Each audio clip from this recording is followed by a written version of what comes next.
Francesco Ricci, infettivologo della clinica di malattie infettive dell'ospedale Santissima Annunziata di Chieti e tra l'altro già sindaco di questa città. Innanzitutto come sta? Perché ha avuto un piccolo intervento chirurgico e solo da qualche giorno è a casa. Sì, sto bene, ringraziando Dio è andato tutto bene, ho fatto anche un po' di fisioterapia, adesso sto continuando con la fisioterapia e spero di rientrare al lavoro al più presto. Grazie. Che clima c'era in ospedale durante i suoi giorni di degenza? Ma io sono andato via il 20 di febbraio all'inizio proprio dell'epidemia e insomma aspettavamo sicuramente la montata epidemica perché già allora in Lombardia c'erano i casi e c'era anche qualche decesso, mi sembra di ricordare. Quindi eravamo tutti in attesa di questa nuova malattia, di questa nuova infezione e avevamo appunto il timore che ci avrebbe potuto travolgere in qualche modo. E così è stato. E che idea si è fatta di questa pandemia? Ma io ho avuto, diciamo, tra virgolette, la fortuna di guardare le cose da fuori, soprattutto attraverso la televisione, attraverso i social, attraverso internet. E devo dire che io personalmente, nonostante appunto ho 40 anni di onorato servizio, come si dice, non ho mai visto una cosa di questo tipo, perché effettivamente è probabilmente la prima epidemia importante, con una malattia importante, mortale, che si trasmette per via aerea e quindi è sicuramente un qualcosa di nuovo. Forse diciamo, la paragonerei a qualche epidemia di colera che ho visto in Africa, nel senso che comunque anche quella era una malattia mortale che si propagava in modo molto molto rapido, o soprattutto in alcuni ambienti. E quindi mi sono fatto l'idea che innanzitutto il mondo è uno, cioè oramai veramente la globalizzazione, il villaggio globale è uno e non c'è più differenza se tu contrai un'infezione in Cina o in Nuova Zelanda o in Antartide e poi comunque la porti in giro e la porti anche in Italia. E l'altra cosa, mi sono fatto anche l'idea che noi italiani, se non sbattiamo il muso sulle problematiche, poi non facciamo i bravi, nel senso che comunque le raccomandazioni iniziali, ma soprattutto quella scena importante di persone che fuggivano da Milano quando era stato deciso di farne zona rossa, ha dimostrato che molto spesso siamo indisciplinati. Lì era importante rimanere a casa e probabilmente se tante di quelle persone fossero rimaste a casa avremmo avuto meno casi qui nel meridione, in Abruzzo e nel meridione. Però Ecco, oramai insomma la frittata è fatta e quindi andiamo avanti. ritiene adeguate le misure prese dal governo e in un certo senso tempestivo anche alla luce del fatto che la politica non ha i tempi della scienza e deve fare sempre i conti con il consenso. Magari lei che è stato amministratore di una città sa che cosa significhi. Ma io ho apprezzato molto, anzi moltissimo, il fatto che il governo si è affidato a dei tecnici di assoluta qualità. Ho la fortuna di conoscere quasi tutte le persone che sono intervenute in questi giorni, da Gianni Rezza a tutti gli altri, a Ippolito, a tutti quelli che in qualche modo hanno avuto responsabilità di guidare in qualche modo i politici per le prescrizioni. E devo dire che la politica ha fatto quello che la scienza chiedeva, che gli epidemiologi e gli infettivologi chiedevano, forse con un po' di ritardo e con forse non so se la politica in questo momento spesso è poco credibile, no? Cioè di quello che dicono i politici può essere considerato poco credibile. Invece questa volta credo che si sia dimostrato nei fatti che bisognava appunto fare alcune cose, alcune sono state fatte, altre no, però va bene. Devo dire che il limite più grande in questo momento che abbiamo è la sofferenza importante che sento anche da colleghi e amici che vivono in Lombardia, è il problema dei posti in terapia intensiva.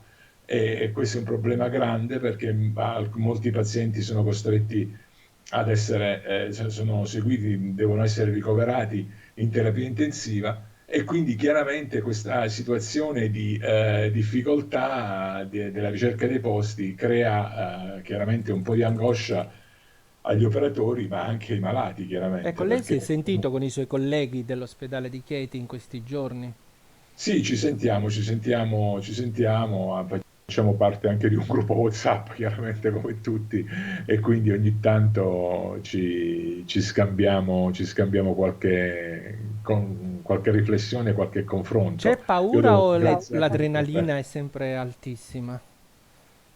assolutamente l'adrenalina è altissima, loro sono veramente al fronte e devo ringraziarli di cuore e mi è dispiaciuto moltissimo averli lasciati, tra virgolette, da soli in questo momento di grande emergenza. Avrei sinceramente preferito stare in prima linea anch'io, anche se per come stavo sarei stato più di intralcio che di aiuto. Sono però convinto, insomma, che stanno lavorando veramente al massimo della qualità. Tra l'altro so che stanno usando tutti i farmaci in sperimentazione e questo dimostra appunto che Chieti rimane comunque un punto di riferimento importante per l'infettivologia in Abruzzo.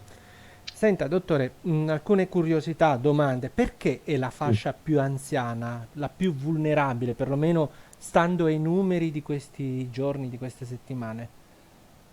Assolutamente sì, assolutamente la fascia più anziana è la più vulnerabile. Sembra che questo fatto sia dovuto a una serie di recettori per il virus che il corpo accumula a livello polmonare, quindi gli anziani si infettano, cioè contraggono più facilmente la polmonite bilaterale che poi può portare a insufficienza respiratoria e a morte. Addirittura i bambini sembrano avere pochissimi di questi recettori e per questo motivo che hanno delle forme assolutamente paucisintomatiche, cioè il virus non riesce a penetrare nei polmoni e quindi ha delle forme con pochi sintomi, solo con le prime vie respiratorie.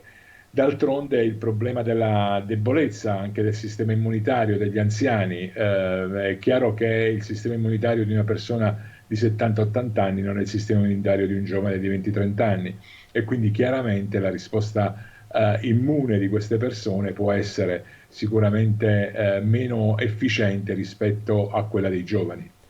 In questi giorni si è parlato anche di immunità di gregge, l'ha tirata fuori il consigliere scientifico di Boris Johnson in Inghilterra, in Gran Bretagna, Sir Patrick Wallance. Ma è una boutade, molti hanno drizzato i capelli, non credevano a quello che dicesse o è Ma una insomma, cosa seria?